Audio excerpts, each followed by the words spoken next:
नमस्कार बच्चों, आज हम षष्ठी कक्षा का अष्टमा पाठ सूक्ति स्तवका पढ़ेंगे। सूक्ति स्तवका ये इस पाठ का शीर्षक जो है ये हम आपको बताएंगे।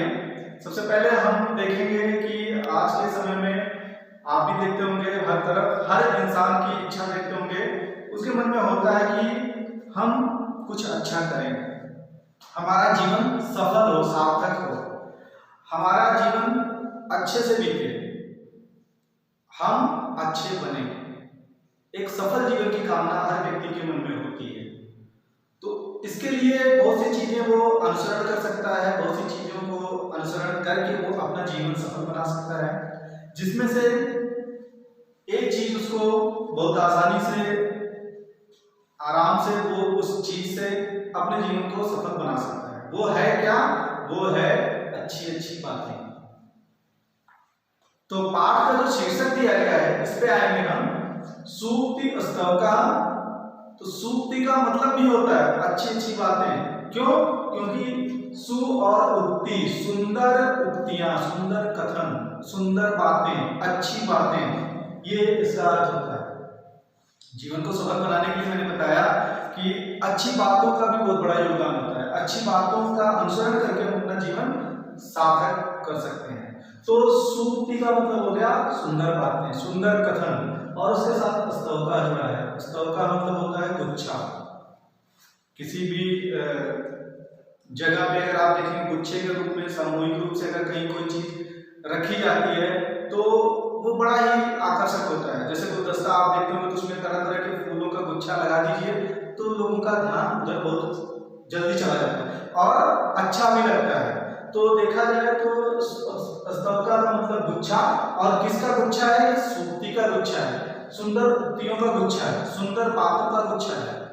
तो इस पाठ में सुंदर बातें श्लोकों के माध्यम से रखी गई हैं, उद्धृत की गई हैं, और उन सुंदर सुंदर उक्तियों के माध्यम से, उन उक्तियां जो है श्लोकों के माध्यम से रखी गई हैं, उनको हम पढ़कर समझकर अपने जीवन में उनका हम अनुसरण करके अपने जीवन को सफल बना सकते हैं। तो आइए हम शुरुआत करते हैं पाठ के पहले श्लोक, पहले स्तवक से। पहला जो गुच्छे में जो पहला एक तरह से कह सकते हैं फूल रूपी जो श्लोक रखा है उसको हम समझते हैं।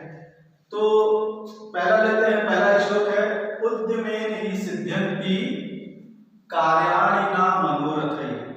उद्यमेन हि सिद्ध्यन्ति कार्याणि न मनोरथैः। न सुप्तस्य सिंहस्य, न सुप्तस्य सिंहस्य प्रविशन्ति मुखे मृगाः। न सुप्तस्य सिंहस्य प्रविशन्ति मुखे मृगाः। देखिए है क्या इसमें अर्थ? इसका देखिए, उद्यमेन, उद्यम से, तृतीया विभक्ति है, उद्यम से, उद्यम के द्वारा, परिश्रम के द्वारा, परिश्रम से, क्या ही सिद्ध्यन्ति, सिद्ध होता है। क्या होता है? परिश्रम के द्वारा क्या सिद्ध होता है? कार्य। कोई भी कार्य अगर आपको सफल करना है, पूरा करना है, तो उसके लिए परिश्रम करना पड़ेगा। परिश्रम से ही कार्य सिद्ध होता है, ना कि किससे? मनोरथ से। मनोरथ का मतलब इच्छा। मन में आपने इच्छा ले ली कि ये काम करूंगा और उसके लिए परिश्रम नहीं किया, सिर्फ मन में रख लिया कि मैं ये काम करूंगा, तो वो काम नहीं होने वाला। उसको करने के लिए आपको उद्यम करना पड़ेगा, परिश्रम करना पड़ेगा। कैसे? न सुप्तस्य सिंहस्य प्रविशन्ति मुखे मृगाः।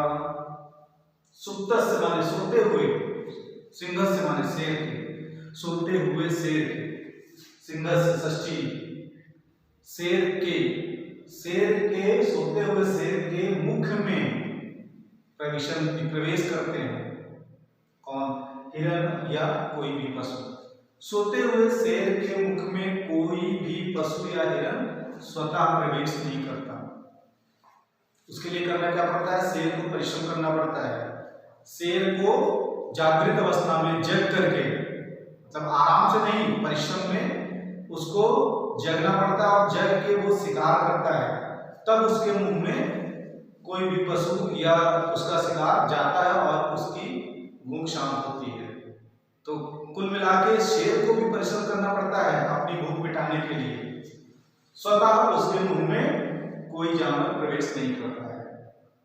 तो ठीक उसी तरह से जैसे शेर को परिश्रम करना पड़ता है अपनी भूख मिटाने के लिए, स्वतः कोई जानवर कोई पशु उसके मुंह में नहीं आता है, वैसे ही हम लोगों को भी चाहिए कि परिश्रम करें।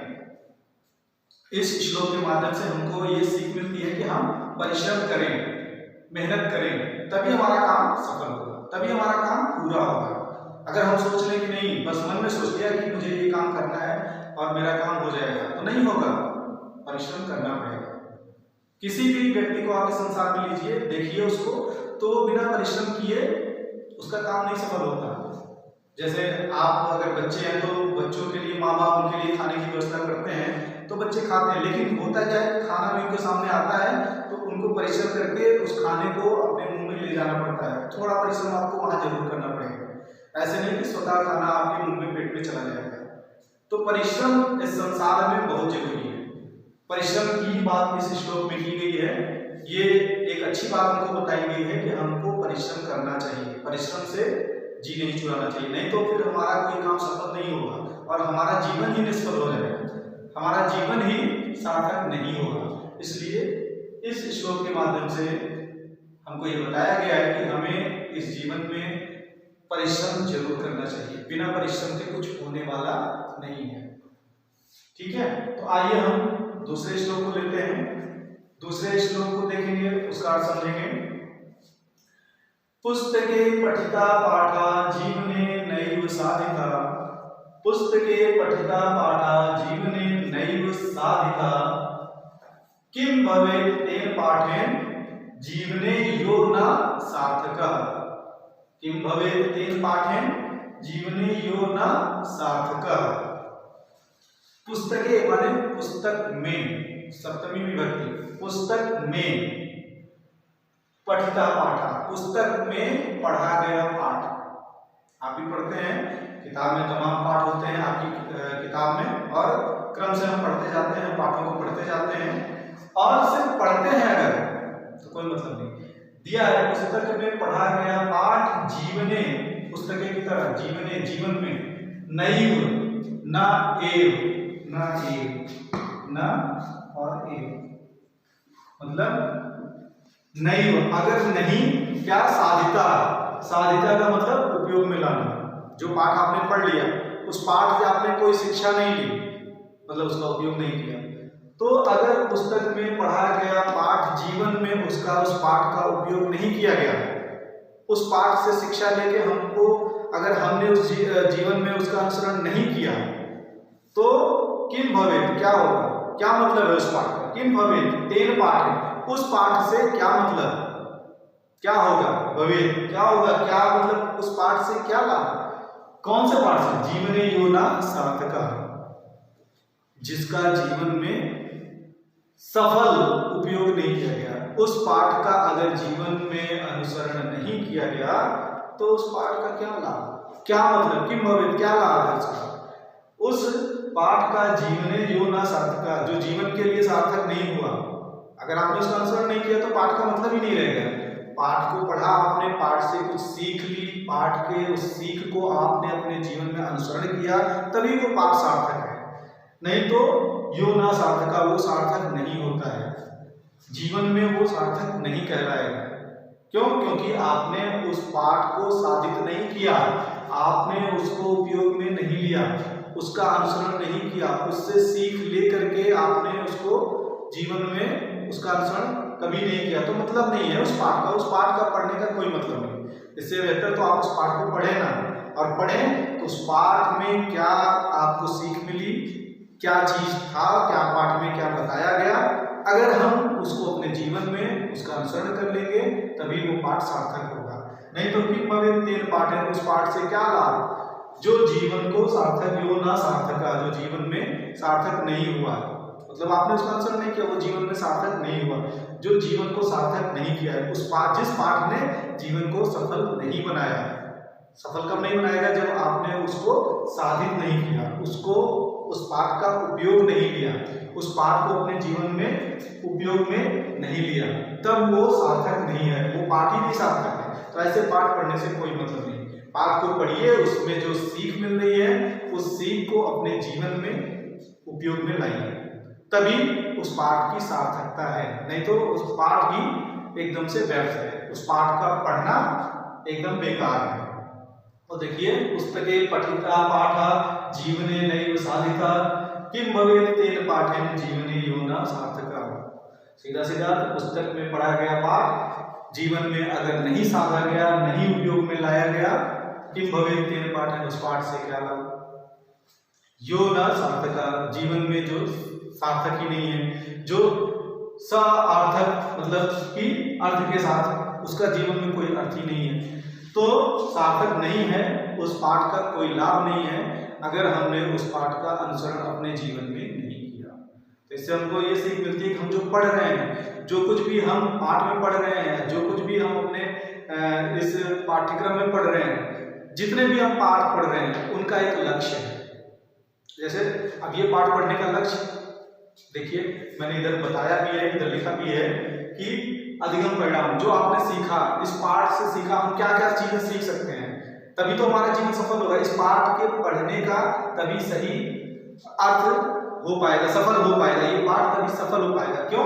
क्योंकि इससे हमको क्या होगा कि संस्कृत में शुद्ध वाचन, जो संस्कृत के शब्द हैं उसको हम सही से बोलें, ठीक है, वो, और दूसरा इसमें जो शब्द हैं, जो शब्दों के अर्थ हम उसको समझें, और भावार्थ मतलब पूरे श्लोक का उसका हमको अर्थ समझ में आ जाए, और अंत में इन श्लोकों के माध्यम से जो हमको जीवन में वास्तव में उतारना है, हमको अपने जीवन को संस्कारित बनाना है। ये अच्छी अच्छी बातें हैं, इन्हीं बातों से हमारा जीवन संस्कारित होगा, हमारा जीवन अच्छा और सफल होगा। तो देखिए, मैंने भी बताया ना कि अब ये पाठ का जो इससे हमको सीख मिली, वो चीजें हम इस तरह से हमने एक जगह इसको पहले भी दिया था, तो इसी तरह से इस श्लोक में भी यही चीज बताई गई है। जब हम कोई पाठ पढ़ रहे हैं तो उसका हमारे जीवन में उपयोग क्या है, उसको हम जीवन में कैसे उपयोग में लाएंगे, क्या उपयोग है, नहीं तो वो पाठ व्यर्थ होता है। तो इस पाठ का भी पढ़ने का देखिए हमने बना दिया, इधर ये लिख दिया है कि अधिगम मतलब जो सीख है, इस पाठ की, जो इस पाठ से जो हमने सीखा उसका परिणाम क्या है, मतलब वो सीखा हमने, वो क्या क्या चीजें सीखी, और भी बहुत सी चीजें आप अगर चाहें तो अगर ध्यान देंगे तो इसमें बहुत सी चीजें आप सीख सकते हैं। और सबसे मेन तो होता है कि अपने जीवन में उस चीज को उतारना। देखिए, इस लास्ट में हमने लिखा ना, संस्कारित जीवन यापन का अनुपालन, कि आपका जीवन संस्कारित कैसे होगा, सभ्य कैसे होगा। सभ्य नहीं होगा तो कोई मतलब नहीं रहेगा, क्योंकि जानवर और इंसान में ये सभ्यता का अंतर है। वो संस्कारित होते हैं, मनुष्य जो है उसके अपने गुण होते हैं, विशेष गुण, नहीं तो जानवर भी खाना पीना सोना जगना करता है, इंसान भी करता है। अलग कौन बनाता है? अलग बनाता है उसका संस्कार, उसके अच्छे कर्म। तो इस पाठ से, इन श्लोकों के माध्यम से हमको यही सीख मिलती है कि हम इसको अपने जीवन में कैसे उपयोग में लाएं, ठीक है। तो इस पाठ के 2 श्लोकों का मैंने आपको भावार्थ भी बताया, दो श्लोकों का मैंने अच्छे तरीके से आपको अर्थ भी बताया, आप इस अर्थ को समझे भी होंगे। आगे के जो श्लोक हैं उनको हम आगे अगली क्लास में बताएंगे, ठीक है। और इन दोनों श्लोकों को जो आपने पढ़ा, जो समझा, हम गृहकार्य में इसको नोट करेंगे। पहले तो आप श्लोकों को कंठस्थ कर लो, श्लोकों को कहीं भी आप बोल सकते हो, शुद्ध रूप में कंठस्थ करो, जैसे शुद्ध लिखे गए हैं, शुद्ध शब्दों के उच्चारण के साथ उसको आप याद कर लो, और इनको आप कॉपी में इनके अर्थ को लिखो, ठीक, इनके अर्थ को, इनका भाव लिखो, और इनमें जो कठिन शब्द हैं उनको भी आप बना लो, शब्द लिखो और उसके कठिन अर्थों को भी लिख लो, ठीक है। तो तभी जो है इस पाठ की सार्थकता होगी, ठीक। आगे के वीडियो में हम आगे जो श्लोक बच रहे हैं उनको हम जारी रखेंगे, ठीक है। धन्यवाद बच्चों।